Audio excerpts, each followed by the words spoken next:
2024 candidates visit the Iowa State Fair to rally supporters over the weekend, with Vivek Ramaswamy doubling down on his promises to revive national pride. Listen. I don't think we have to be a nation in decline. I truly think we might still yet be a nation in our ascent. You get ahead in this country with your own hard work, your own commitment, your own dedication, and that you're free to speak your mind at every step of the way. That's the American dream. That's what we are running to. And that is what we together are going to revive to save our great nation. Let's bring in Fox News contributors Joe Concha, Lisa Boothe, and David Webb, along with Fox News correspondent Anita Vogel, who are all part of the big weekend show this week. Yes. Glad to have you guys on the couch. The couch, I don't know, has ever been so full. Joe, I was very, very fascinated by what Vivek had to say there. There are many that say America is a late-stage empire, that it is in decline. He offers a positive vision, says we're actually in adolescence. What do you think? Optimism wins in presidential elections. We saw it with Ronald Reagan, shining a city on a hill. We saw it with Barack Obama, hope and change. Vivek Ramaswamy, I think, from what you see from his performances, both on television and on the stump, if Donald Trump is the nominee, I think that's his VP pick, because Trump likes outsiders, right? And this is the consummate outsider in Vivek Ramaswamy. Entrepreneur, highly successful.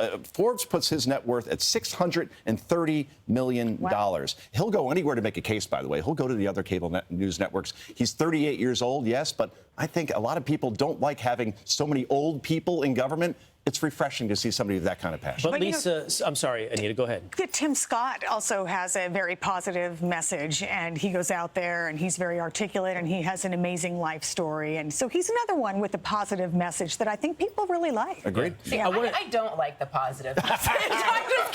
Because it's not truthful. I mean, we don't have to be a nation in decline, but we are a nation in decline. We have open borders right now. We're no longer a sovereign nation. We've depleted our military arsenal because we've decided to engage in a war in Ukraine that we shouldn't be involved in. You look at inflation right now, we're gutting the middle class. I mean, the middle class is being destroyed. So we are absolutely a nation in decline. And I want someone who recognizes this moment that we are in as a country and who's being honest about it. We don't have to be. Can we change the trajectory? Sure. But let's be honest about where we are. And of course, the Iowa State Fair is exciting because it's on, right? I mean, it's on right now with the presidential primaries. So let's go. You know, I'd rather be a nation that's in a better position. But where we are is we're in a fight. We're about to approach in 2 years our 250th birthday. And I'm with Lisa in this sense. It's not about whether you're in decline for me or whether you're on the rise. It's about, are you in the fight to preserve the nation? She's right. When you look at the border policies, the economic policies, you have Joe Biden, right? He lied to us about the Inflation Reduction Act. So did the Democrats. And for that matter, so did Joe Manchin. Stop calling him an outsider or an independent thinker. He's not. He's just a player like his uncle was in the state legislature. So we've got to realize that what Americans want, and I talk to them every day on the show, on my radio show, and they say we want people who are going to fight for us. And that's what they need. We need people who are going to fight and win, because we're losing in Portland, in Seattle, in San Francisco, in Chicago, in Baltimore. Look at the areas of this country that are not going to be taken back by nice speeches, but are going to be taken back by law enforcement and people going in to clean out hard left radicals, criminals, deal with the homeless situation, and get rid of the liars like Eric Adams in New York. I mean, we're in a fight. There's a long list. Yeah, but Vivek's message, though, is that we can rise again if you implement the kind of policies. Yeah, but I knew Lisa would bring the fire. There's got to be a fight. Oh, of course. No, I did. I knew Lisa would bring the fire and brimstone, and I wanted, but I did want to have that. Well, it was like, let's just wind her up. But I do think it's a substantively interesting question about whether or not we are a nation in decline. All empires decline at some point. Have we arrived at that point in America, or is there somebody with a positive message that can get us on the right track? I want to move forward, though, now with you. Anita, I want to throw this one to you. Karl Rove on One Nation last night had something very fascinating to say. This is politics now. This is not necessarily about the principles or the morality of abortion, but a question of how it plays politically. Let's listen to Karl Rove. We've learned that if the Republicans don't have a good answer on abortion and they look like they are overreaching, they're going to be in trouble. On the other hand, what did we learn from Ohio gubernatorial race, Florida gubernatorial race, and Georgia gubernatorial race? That a Republican candidate who can articulate their view about abortion in a comfortable, positive, optimistic way, even if they're very tough on abortion, can win re-election. What do you think, Anita? Well, I think he's right. I do. But then I also look back to the midterms and where abortion played such a key role, and that, the red wave was supposed to happen. It didn't happen, right? We got a red trickle. And a lot of people said it was because of abortion and the leak from the Supreme Court. And, that just turned off a lot of voters. So I think Republicans have to be very careful in the way they play this.